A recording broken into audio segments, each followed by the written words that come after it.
En el capítulo 15, para retomar el capítulo 16, en el capítulo 15, Jesús les habla acerca de, primeramente acerca de la relación de los discípulos con Él, que es la relación más importante que tenían que proteger. Y entonces para hablarles acerca de la relación entre Él y sus discípulos, Jesús usa la alegoría de la vid, ¿se acuerdan? Y hace 5 declaraciones. Dice que Él era la vid verdadera, la genuina, la estirpe y la clase de uva genuina. Eso implica de que si era el genuino, era la vid genuina, que había una que no era genuina, ¿no? Pero él dice que era la vid verdadera.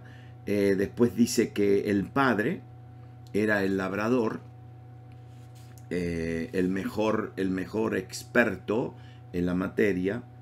Después dice que en la vid, todo pámpano que en mí no lleva fruto lo quitará, y todo aquel que lleva fruto lo limpiará para que lleve más fruto. Ese es el trabajo del labrador.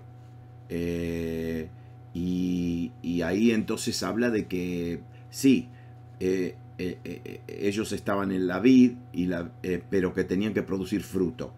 Y después la cuarta declaración es que tenían que permanecer en la vid, en Él, y yo en vosotros. Y al final dice, yo soy la vid, y el que permanece en mí, este lleva mucho fruto, porque separados de mí nada podéis hacer. Entonces él habla de frutos, y habla de 3 frutos: las oraciones y respuestas, el amor, que tiene que ser un fruto, y el gozo. Después habla acerca de la relación entre ellos, entre los discípulos. Y simplemente le dice algo bien directo, bien fácil, no tiene mucha explicación. Es directamente: ustedes se tienen que amar. Se amen los unos con los otros, como yo los he amado. Y después habla de la relación entre los discípulos con el mundo. Y básicamente le dice que, bueno, que el mundo los va a aborrecer, los va a odiar, y que el mundo no los odiaba a ellos porque los odiaba a ellos, es que lo odiaban a él. Y dice, sí, me lo van a odiar a ustedes porque me odian a mí. ¿Y por qué? Y los van a odiar porque ustedes tienen una naturaleza distinta. Todavía nosotros tenemos que caer en esa. ¿Está bien? Todavía estaba pensando, todavía nosotros no caemos en esa. Nosotros no caemos que nosotros somos extraterrestres en este mundo. No somos de este mundo. Somos extraterrestres. Somos, bueno, y somos de otro planeta. Es decir, todavía nosotros no entendemos eso, pero no, por eso la gente no especialmente los que se codean con diferentes personas todos los días en el trabajo, hasta en la misma familia, amistades, es otra naturaleza. Y y ¿saben cómo se ve esto? Bien lindo, bien lindo, bien lindo.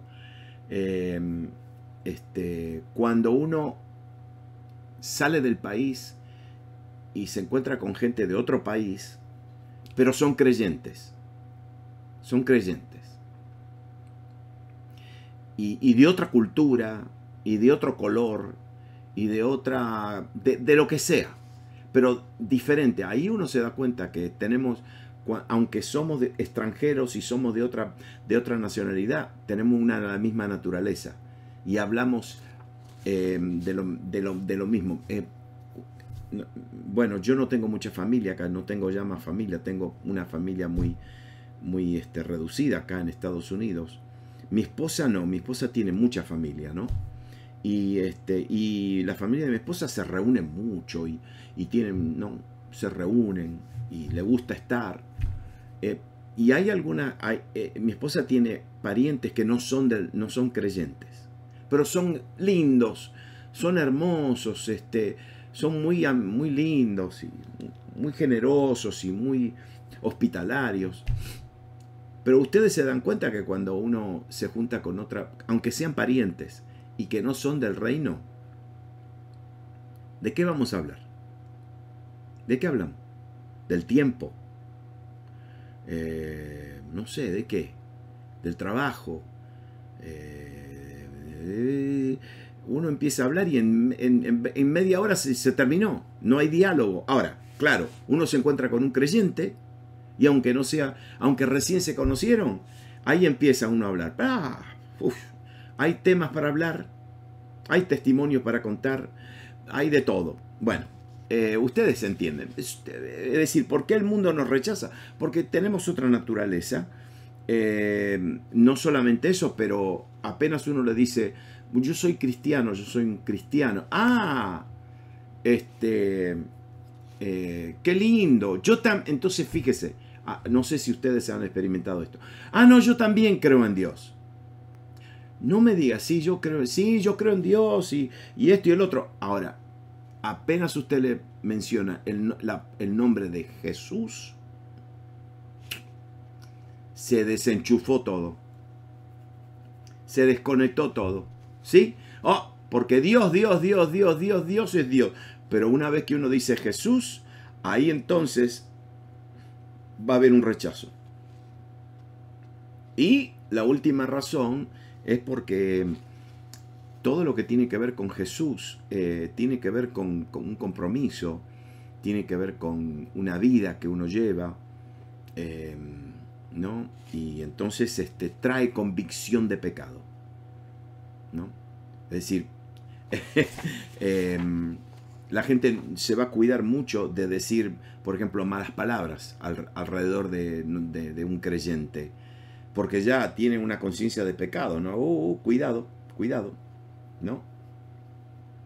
Entonces Jesús termina diciéndole, bueno, en el mundo, bueno, los van a odiar. Pero después dice la palabra, pero, versículo 26, pero cuando venga el Consolador, a quien yo os enviaré del Padre, el Espíritu de verdad, el cual procede del Padre, Él dará testimonio acerca de mí, y ustedes van a dar testimonios también, porque ustedes han estado conmigo desde el principio. Entonces, él empieza a hablar del Consolador. Claro, recién le dijo que todo el mundo los va a odiar. Claro que vamos a necesitar un Consolador, ¿no? Y él entonces le habla de lo que el Espíritu Santo va a hacer en relación con el mundo y en relación con el creyente. Con el mundo va a convencer al mundo de pecado, de justicia y de juicio. Pero a los creyentes le dice, Él los va a guiar a toda verdad y les hablará acerca de las cosas que habrán de venir.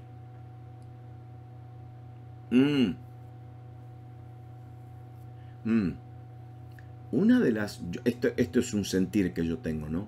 Una de las profecías, para mí, la señal más grande que ha habido acerca de la segunda venida de Cristo es la fundación del Estado de Israel. Lo demás, no sé, es todo muy secundario. Porque una vez que el Estado de Israel fue fundado y el pueblo judío vuelve a su tierra, ahí está. Ahí está el último cumplimiento. Pero hay una cosa, hay algo que el Espíritu Santo va a hacer. Y piénsenlo. Esta va a ser una señal, porque Jesús dice que nosotros no somos ignorantes. No vamos a ser ignorantes acerca de la temporada, de los tiempos, de que Él va a volver. No del día, pero de los tiempos, ¿no? Y yo tengo un sentir de que una de las señales que vamos a tener es que todos nosotros, vamos a empezar a sentir algo.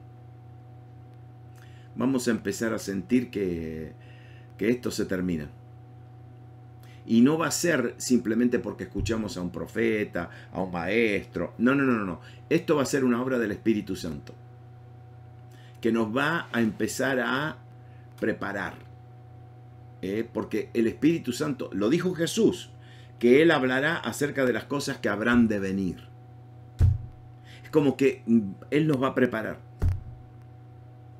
Él nos va a preparar. Así que como que todavía esto no está sucediendo. Como que ahora estamos sintiendo como un poquito de, como unas gotitas de lluvia, ¿no? Pero todavía no.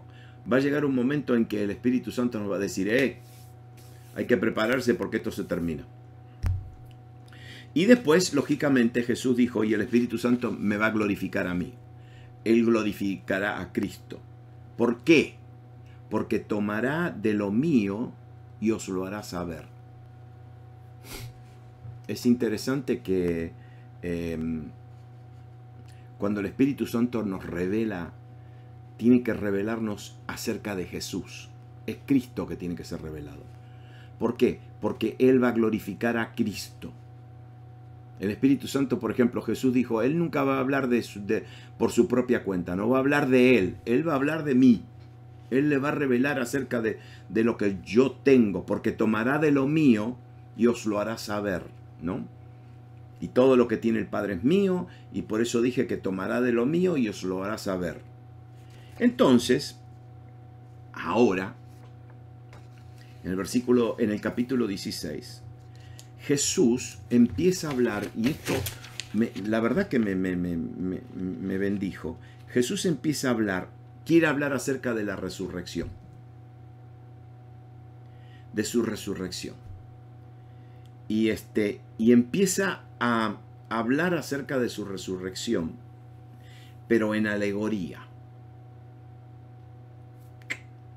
En alegoría. Y mire lo que dice.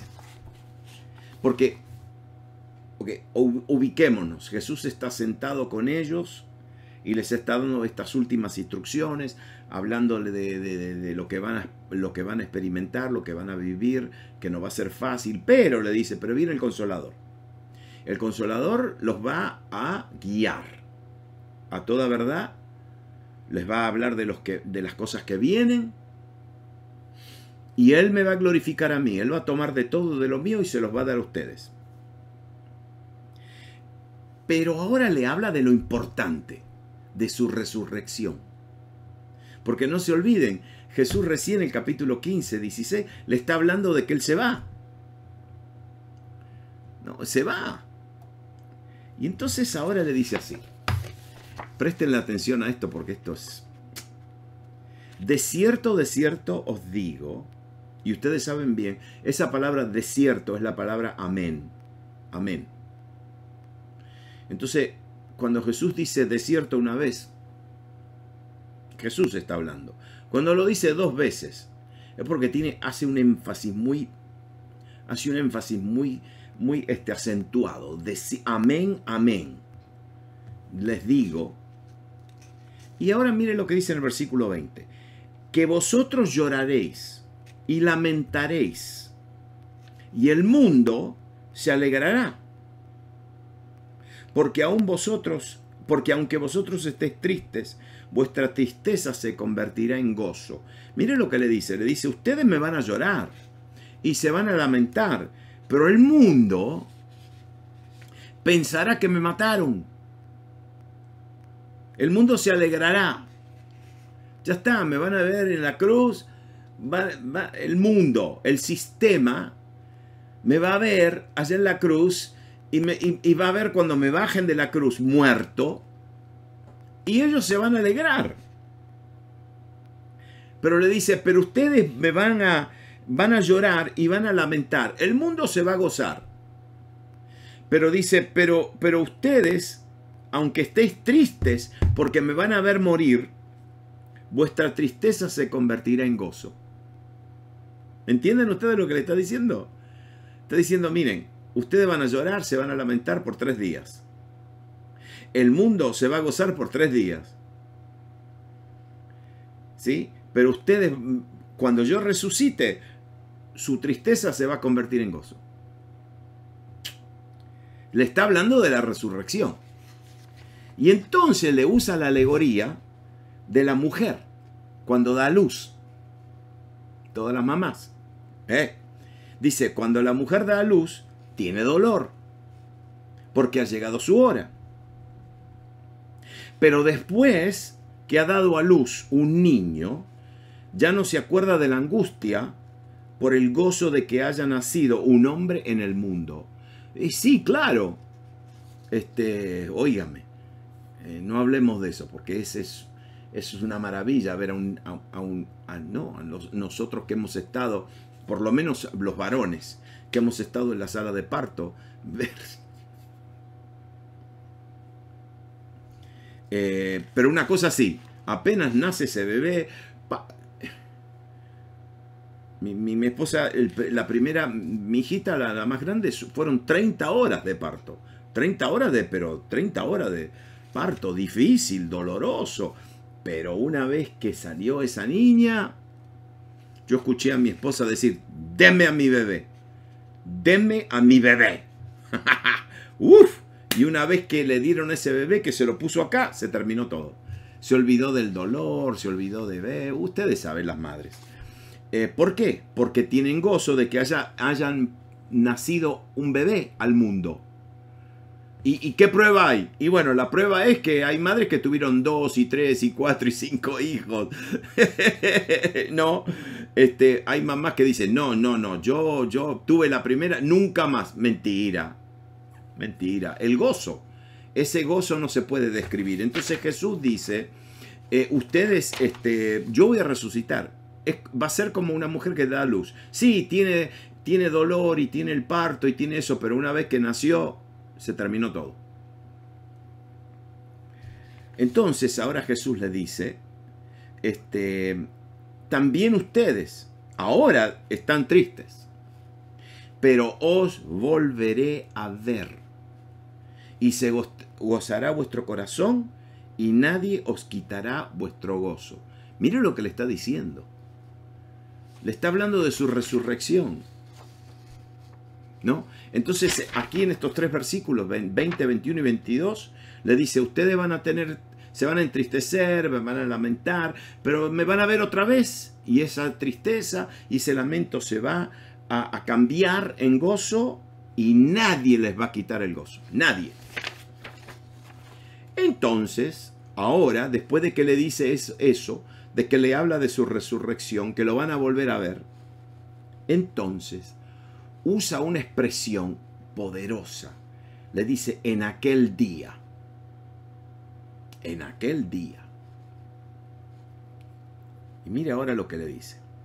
En aquel día no me preguntaréis nada. De cierto os digo, que todo cuanto pidiereis al Padre en mi nombre os lo dará.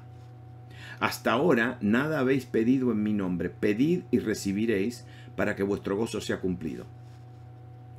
Estas cosas os he hablado en alegorías. La hora viene cuando ya no os hablaré por alegoría, sino que claramente os anunciaré acerca del Padre. En aquel día pediréis en mi nombre, y no os digo que yo rogaré al Padre por vosotros. En aquel día, él está hablando de aquel día cuando venga el Consolador, dice, no me preguntaréis nada. Oh, ¿qué significa eso de aquel día? Sí, en aquel día, cuando viene el Espíritu Santo, porque él está hablando del Consolador, del Espíritu Santo. Entonces le está diciendo, ustedes se van a lamentar, me van a llorar 3 días, pero me van a ver otra vez. Pero dice, en aquel día. ¿Y qué día es aquel día? Él está hablando de cuando venga el Consolador. Entonces, ¿qué día es? Mire qué lindo que es. ¿Sabe cuál es aquel día? El día de Pentecostés. Cuando vino el Espíritu Santo. Ahora ustedes van a entender esto. Dice, en aquel día no me van a preguntar nada. No me van a preguntar nada. ¿Por qué? Porque todo cuanto pidiereis al Padre en mi nombre os lo dará. Dice, hasta ahora nada habéis pedido en mi nombre. Sí, porque me lo han pedido a mí. Sí, los discípulos cuando tenían una necesidad, ¿a quién iban? A Jesús. Lo miraban en la cara y le decían, Rabí, Maestro, Jesús, necesitamos esto, necesitamos lo otro. Pero dice, pero aquel día, entonces no. En aquel día no me van a preguntar nada, dice Jesús. ¿Por qué? Porque el Espíritu Santo, sí, hasta ahora le preguntaban todos a Jesús y Jesús le tenía que responder con alegorías.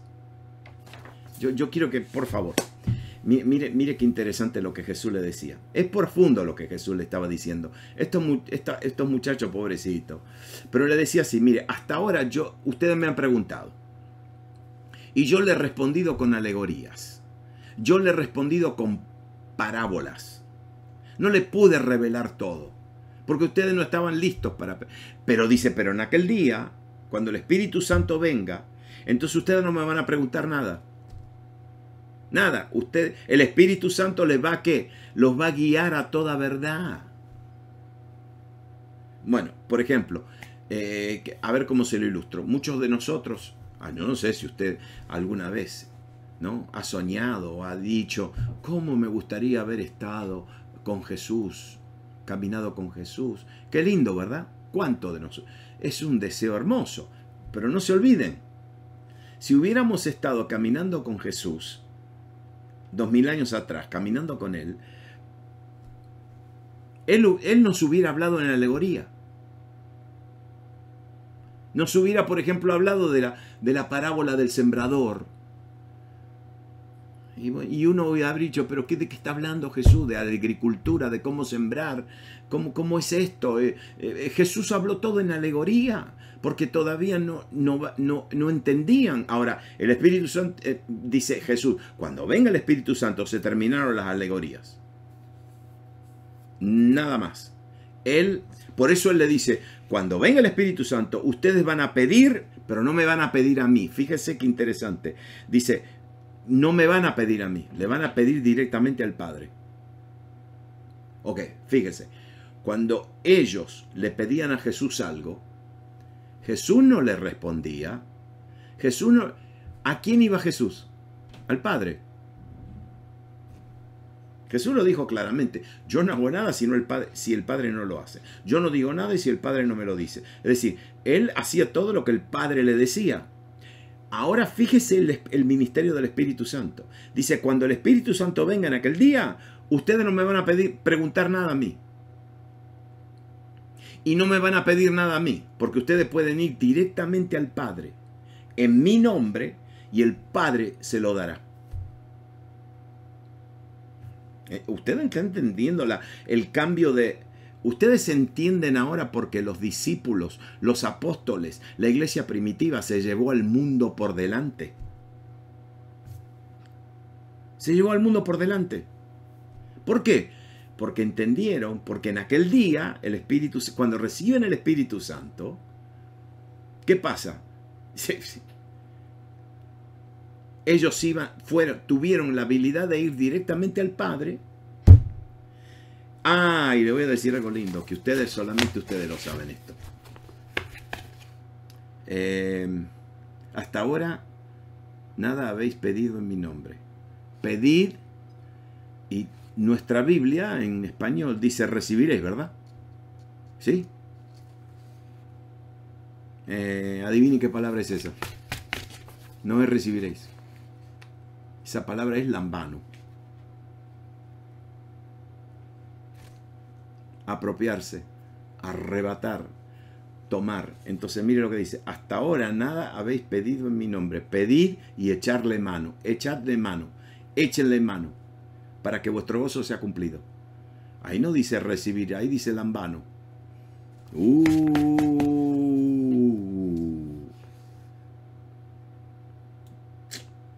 Bueno, entonces, qué interesante lo del Espíritu Santo, ¿no? Entonces, lo que le está diciendo es esto. No se olviden, le está hablando de la resurrección. Entonces le está diciendo, en aquel día, cuando venga el Consolador, ustedes no me van a preguntar nada, porque el Espíritu Santo los va a guiar a toda verdad y les hablará acerca de las cosas que han de venir. ¿Se acuerdan que él lo dijo eso? Entonces dice, en el día de Pentecostés, cuando venga el Espíritu Santo, y el Espíritu Santo venga sobre ustedes, y ustedes van a recibir poder, y el Espíritu Santo les va a revelar todo, va a tomar de lo mío y le va a dar a ustedes. Dice, ustedes no van a preguntarme nada. ¿Por qué? Y aquí está el significado del día de Pentecostés. No fue lenguas, simplemente. No. Porque hasta ese momento ellos conocían a Jesús, a Jesucristo, a Jesús, el Mesías, el Cristo, el Maestro, el Rabino. Pero dice, pero en aquel día ustedes van a saber que yo soy el Señor. Pedirán en mi nombre al Padre y será hecho. En ese día ustedes van a saber que yo recibí toda autoridad en el cielo, en la tierra y debajo de la tierra. En ese día, en aquel día. ¿Ve el Espíritu Santo? Eso es lo que el Espíritu Santo hace. Nos viene a convencer de que Jesús llegó y de que Jesús se sentó y de que Jesús está a la diestra del trono de Dios y ha recibido toda autoridad y todo poder. Ha recibido un nombre sobre todo nombre. Dice, hasta ahora ustedes han pedido a Jesús por las necesidades. Pero en aquel día, ustedes van a ir directamente al Padre y van a recibir lo que piden. De hecho, van a ir directamente al Padre y se van a apropiar de lo que necesitan. Van a arrebatar lo que necesitan. Hasta ahora nada habéis pedido en mi nombre. Pedid y recibiréis. Pedid y atrapar. Pedir y tomar, para que vuestro gozo sea cumplido. Entonces Jesús dice en el versículo 25, estas cosas, otra vez, os he hablado en alegorías. Pero la hora viene, cuando ya no os hablaré por alegorías, sino que claramente os anunciaré. Mire esa palabra, le voy a publicar. Le voy a publicar. Anunciar significa publicar, hacerlo público. Sino que claramente os publicaré acerca del Padre. Hasta ahora, dice, yo he hablado en alegorías, en figuras, en ilustraciones. Pero un día va a llegar, la hora viene en que ustedes van, yo les voy a publicar todo lo del Padre, todo acerca del Padre. Versículo 27, pues el Padre mismo os ama, porque vosotros me habéis amado y habéis creído. Y ahora escúcheme bien, le voy a hablar, estas son las cosas que no se ven cuando uno lee la Biblia, ¿no? No se ven. Por eso hay que estudiarla, por eso hay que estar aprendiendo con maestros, lo que están haciendo ustedes. Y ahora les voy a explicar esto, porque esto es, para mí esto es bárbaro. Ok, le voy a hablar de preposiciones, ¿está bien? ¿Qué es una preposición? Una preposición es la relación entre dos objetos. ¿Sí? Ok, ¿por qué? Y porque yo estoy sentado sobre la silla. Entonces, sobre es una preposición, porque describe la relación entre mi persona y mi silla. Ustedes están en esa habitación donde están. En esa pieza, ustedes están dentro. ¿Sí? Amelia está con Orlando. Con significa, ahí están, con. Es una relación, describe la relación entre Orlando y Amelia, con. ¿Sí? Bueno, entonces, le voy a hablar de preposiciones. No se asusten porque esto es bien lindo, bien simple. Miren lo que Jesús le dice ahora. No me sorprendo porque Jesús le decía estas cosas y yo no sé si está... Bueno, ahora fíjese, interpreten ustedes. Versículo 27. Pues el Padre mismo os ama, porque vosotros me habéis amado y habéis creído que yo salí de Dios. Esa palabrita, que yo salí de Dios, Es una preposición. Y describe la relación entre Jesús y Dios. Pero esa palabra yo salí de Dios es la palabra yo salí desde Dios. Desde Dios. Es la preposición, por ejemplo, ex. Nosotros usamos esa palabra en español como ex. ¿Sí? ¿Qué significa? Bueno, mi ex compañero o mi ex esto. ¿Por qué? Porque cuando yo digo ex es porque salió desde mí. Extraer. Extraer. Ahí está la palabra traer, pero le ponemos la palabra ex enfrente. ¿Qué significa extraer? Que lo sacamos de algo. Bueno, esa es la palabra que él usa acá. Que yo, porque ustedes han creído que yo salí de Dios. Yo salí desde Dios. Versículo 28. Salí del Padre. Ahora dice, yo salí desde el Padre y he venido al mundo y otra vez dejo el mundo y voy al Padre. Entonces él está hablando acerca de su relación con el Padre. Dice, yo no salí del aire, yo salí del Padre. Yo fui extraído desde Él. Y ahora yo vuelvo de donde salí. Y le dijeron sus discípulos, he aquí, ahora hablas claramente y ninguna alegoría dices. Claro, recién le usó esta palabra ex. Yo salí desde el Padre y ahora vuelvo de donde yo salí. Entonces los discípulos dijeron, después de 3 años y medio, ¿está bien? Después de 3 años y medio le dicen, he aquí, ahora hablas claramente y ninguna alegoría dices. Ahora entendemos que sabes todas las cosas y no necesitas que nadie te pregunte. Y mire lo que le dicen. Y por esto creemos que has salido desde Dios. Ok, escúchenme bien ahora. Yo se lo mando en las notas. Ustedes van a... mire esto de las preposiciones. En Juan 1:6 dice esto. Dice, hubo un hombre enviado de Dios, el cual se llamaba Juan. Hubo un hombre enviado de Dios. Mire esto. Hubo un hombre, está hablando de Juan, el Bautista, ¿no? ¿Se acuerdan? Okay. Hubo un hombre enviado de Dios, el cual se llamaba Juan. Esa palabra enviado de Dios es la palabra para, que significa al lado de, cerca de, ¿no? Paramédico. Es alguien que está al lado de un médico. No es un médico, está al lado del médico. Paramédico, parapsicólogo. Para significa que está al lado del psicólogo. Paralelo. ¿Qué es algo paralelo? Es algo que está paralelo, está al lado de la otra.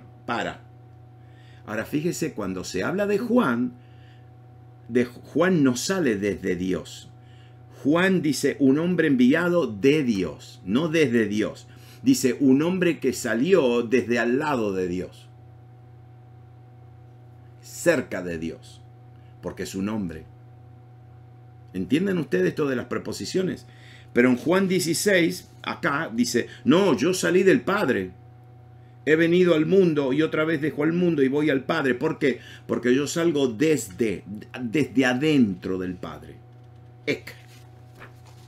Y en Juan 16, entonces dice, ahora entendemos que sabes todas las cosas y no necesitas que nadie te pregunte. Por esto creemos que has salido de Dios. Ahí usa otra preposición.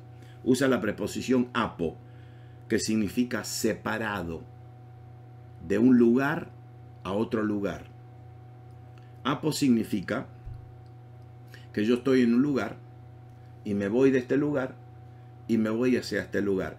Me separé de este lugar y me voy hacia el otro lugar. Es decir, pero yo vengo del origen de este lugar. Del mismo origen. los discípulos no ¿sabe lo que entendieron? No entendieron bien esto de que yo salgo desde Dios. Pero dijeron, pero nosotros entendemos que tú viniste de Dios y te separaste de Dios. Y viniste de allá hacia acá. De un lugar al otro lugar. ¿Y sabe lo que Jesús le dice? Versículo 31. ¿Sabe lo que le pregunta? Después de 3 años y medio, le dice, ¿ahora creéis? Ay. Dicho en nuestro, ahora me están creyendo, ahora me creen. Yo le digo que salgo desde el Padre, fui extraído del Padre y vuelvo al Padre. Y ahora ellos le dijeron, entendemos que sí, tú vienes de allá, de allá. Y Jesús le dice, ahora me creen. Versículo 32. He aquí la hora viene, y ha venido ya, en que seréis esparcidos cada uno por su lado, y me dejaréis solo. Y ahora usa una preposición. Mas yo no estoy solo, porque mi Padre está conmigo. Cuando Jesús le dijo, ahora ustedes me creen, no se lo estaba diciendo, no estaba convencido. Porque ahora le dice, la hora viene, ustedes me van a ver en la cruz y se van a ir todos, me van a dejar solito. Pero no se hagan problema. Dice, pero porque yo no estoy solo, porque el Padre está conmigo. Y usa la preposición meta. Meta, está conmigo, está junto, está conmigo. Meta significa con o detrás mío o después de mí. ¿Saben cómo entendemos esto? Meta, esta preposición, cuando en el nombre Emmanuel. Dios con nosotros. Ese con es esta palabra. Es decir, Jesús le dijo, ustedes me van a dejar, pero no hay problema. Dios, el Padre está conmigo. ¿Saben lo que estaba diciendo, no? Le estaba hablando de que Él iba a sufrir, de que iba a la cruz. Pero ustedes me van a dejar, pero yo no me voy a quedar solo. Mi papá va a estar conmigo. Entonces acá nosotros vemos que Jesús sale del Padre, desde el Padre. Ellos no entendieron eso de que desde el Padre. Ellos entendieron que el Padre estaba allá y que Jesús se vino para acá y que se separó del Padre, pero estuvo con ellos. Pero que por lo menos venía del mismo origen. Y Jesús le dijo, sí, bueno, yo sé que ustedes me están creyendo, pero no, ustedes me entienden algo, pero entonces no se olviden que Él le dice, ahora ustedes no entienden, pero cuando venga el Espíritu Santo, ustedes van a entender todo. Lo van a entender. ¿Está bien? No nos riamos, no hablemos, no pensemos negativamente de estos discípulos. El Espíritu Santo no estaba en ellos. No tenían revelación. ¿No? Bueno, entonces Jesús dice, la hora viene en que ustedes van a ser esparcidos, cada uno por su lado, me dejaréis solo, pero yo no estoy solo, porque mi Padre está conmigo. Mi Padre está conmigo. Y entonces termina el capítulo 16 diciendo esto. Estas cosas os he hablado, y mire, yo me di cuenta algo, porque nosotros hemos tenido, repetimos este versículo mucho. Decimos, porque nosotros, estas cosas he hablado para que tengáis paz. En el mundo mire lo que dijo Jesús. Estas cosas os he hablado para que en mí tengáis paz.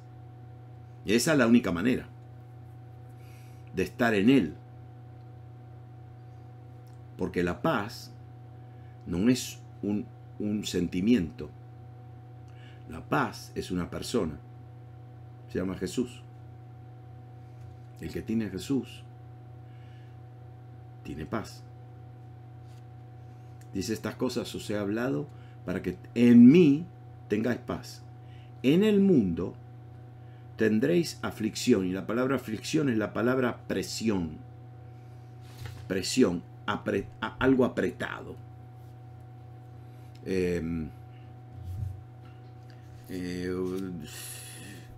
Apretado significa que algunas veces nosotros, no sé, estacionamos el coche y no hay mucho lugar entre la puerta y el otro, y entonces apenas abrimos la puerta y tenemos que pasar apretaditos.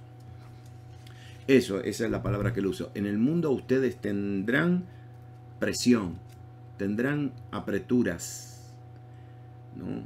Pero confiad que yo he vencido al mundo. Ok, le quiero explicar esta palabra vencido y terminamos. Vencido.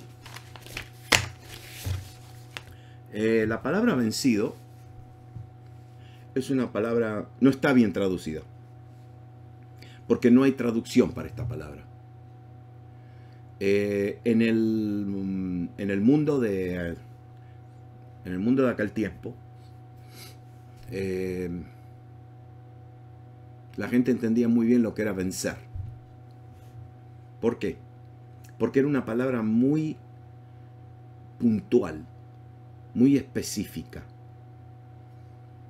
En aquel tiempo, especialmente el Imperio Romano, porque de ahí se sale el significado. El Imperio Romano, ¿qué hacía?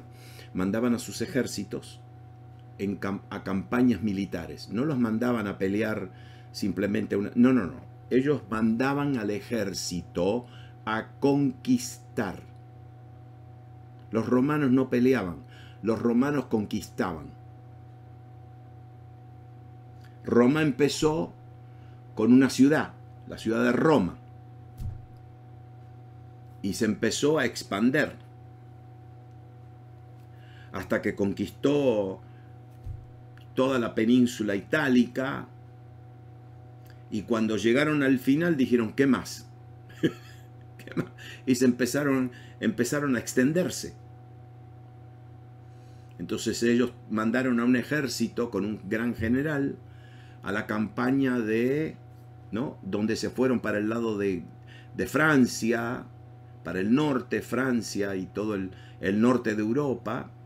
Conquistaron todo el norte, llegaron hasta España, Hispania, ¿no? Entonces después que conquistaron España dijeron, ¿dónde más? Y cruzaron el agua y se fueron a Inglaterra, lo que eran las islas británicas. Yo personalmente pude ir en la frontera entre Gran Bretaña y Escocia. Hay un gran muro larguísimo. Es la muralla de Adrián. Adrián fue un emperador que cuando llegó allá, primero, como los soldados necesitaban distracción, los mandó a hacer una pared, un muro. Y conquistaron toda Gran Bretaña y después se fueron y después dijeron, ¿para dónde nos vamos? El Imperio Romano llegó hasta la India. Hasta la India. Todo el norte de África, el Medio Oriente. ¿Qué mandaban ellos? Ellos mandaban a los ejércitos no a pelear, mandaban a conquistar. A conquistar. Entonces, cuando el ejército conquistaba, fíjese qué interesante, el ejército romano conquistaba, el ejército de la conquista volvía a Roma. Y ellos después mandaban a otro tipo de ejército. Mandaban al ejército que ocupaba, a los soldados de ocupación. Conquistar y ocupar son dos cosas distintas. Hay soldados hay ejércitos que tienen grupos de asalto. Asaltan un lugar y conquistan. Pero después que asaltaron, se fueron y vienen los que toman posesión del territorio. Bueno, conquistar, el ejército de las conquistas volvían a Roma y volvían con tesoros, volvían con riquezas, volvían con esclavos. Usted ve toda la gloria de Roma, el imperio, toda la gloria del Coliseo y el arco. Todo eso fue hecho por manos de esclavos. Ahí los romanos tenían miles y miles de esclavos que trabajaban gratis porque eran esclavos. Entonces ellos llegaban, el ejército de la conquista llegaba, y cuando entraban iban directamente al Coliseo. Ahí los estaba esperando el emperador, el César, y ahí entonces entraban en un gran desfile militar. En un gran desfile militar. ¿Y por qué? Porque iban al César, le entregaban todo, las riquezas, y el César después los premiaba. Le daba parte de lo que habían ganado. Bueno, hay una palabra que significa, es esa, no solamente pelear, conquistar, es también celebrar la victoria. Ok, esta es la palabra que Jesús usa. Yo he vencido al mundo. ¿Sabes lo que está diciendo? Todavía no murió. Esto está de este lado de la cruz. Dice, yo ya he vencido. Yo ya conquisté, yo ya peleé, conquisté y yo ya celebré la victoria. Todavía no fue a la cruz, pero ya le estaba diciendo a sus discípulos, yo ya conquisté. Ya conquisté. A mí me da bronca porque hay una gran marca, una de las marcas más famosas del mundo, que hacen zapatos de deportes. Nike. Nike. Esa es la palabra, Nikao. Nos la robaron, nos robaron esa palabra. Nos robaron esa palabra que significa conquistar y desfilar. Desfilar como victoria. Jesús dice, confíen. Ahora, usted póngase el zapato de estos muchachos. Jesús le está diciendo, ustedes confíen, ustedes van a tener aflicciones, van a pasar por presión, los van a odiar, los van a matar, los van a echar de... Pero ustedes tengan confianza porque yo ya vencí. Y le usa esta palabra, yo ya peleé, gané, vencí, sometí y estoy desfilando la victoria. Claro, ¿sabe lo que le está diciendo? Le está diciendo, miren, yo se lo digo ahora, ustedes no me van a entender, pero el Espíritu Santo se lo va a revelar. Se lo va a revelar. El Espíritu Santo. Y ¿saben una cosa? Que el Espíritu Santo se lo reveló. Porque ellos no le tuvieron miedo a nadie. No le tuvieron miedo. Entraban, predicaban en el templo, los agarraban, los metían en el preso, los castigaban, los golpeaban, los azotaban y le decían, ustedes no hablen más en el nombre de ese Jesús. Y al día siguiente estaban otra vez, bla, bla, bla, bla, bla. No los paraba nadie. Mataron al pastor de la iglesia de Jerusalén, a Jacobo, a Santiago. Lo mataron, siguieron. Mataron a Esteban, siguieron. A Pablo no lo paraba nadie. ¿Quién lo paraba? Lo metieron en una cárcel en Roma. Y después dice él, sí, los hermanos de Roma los saludan y hasta los de la casa de César los saludan. ¿Sabes lo que significa la cárcel donde él estaba metido? Si no lo soltaban, se convertía todo el mundo. Me acuerdo de un gran evangelista cubano, Orson Vila. Qué loco ese tipo. Ay, Señor mío. Lo conocí hace mucho tiempo, muchos años. Él está en Santa Clara, en la ciudad de Santa Clara. Y este Orson Vila era un caso. No lo paraba nadie. Y estaba en Cuba. Y lo metieron preso. Porque él empezó a tener reuniones en su casa. Y la casa se le llenó de gente. Entonces cuando la gente ya no entraba más, se subió al techo de la casa. Al techo. Y empezó a predicar del techo. Y la gente se sanaba. Y milagros por todos lados. Y claro, se juntaron como un par de miles de personas. Como 2000 personas o algo. Y lo metieron en la cárcel. A Orson Vila. Y lo tuvieron que soltar. Y yo me acuerdo que cuando vino acá, vino a Nueva York, Y le digo, Orson, ¿y qué tal? Bla, bla, bla. Cuéntame. Y me dijo, me tuvieron que soltar porque hasta las gallinas se estaban convirtiendo. Me dijo, todo el mundo se estaba convirtiendo. En la cárcel, lo tuvieron que sacar de la cárcel. Porque en la cárcel estaban todos prisioneros y lo tenían que oír obligatoriamente, no se podían escapar. Los apóstoles de Cristo en el primer siglo fueron así. ¿Por qué? Y por esto. Escucharon todo lo de Jesús, pero cuando el Espíritu Santo se lo reveló. Bueno, terminamos el capítulo 16. Mañana comenzamos con el 17, que es hermoso, porque ahora Jesús ya no va a hablar más. Terminó de hablar de relación con el mundo, con los discípulos. Ahora Él va a hablar acerca de Él y el Padre. El Padre y yo somos uno, y nos va a meter dentro de la relación entre Él y el Padre. Y esto va a ser, es hermoso. Gracias, Señor, por esta palabra. Gracias por el Espíritu Santo que nos revela y nos guía a toda verdad. Gracias, Señor, porque podemos pedir al Padre. Podemos pedirle al Padre y recibimos del Padre directamente. Gracias, Señor. Amén.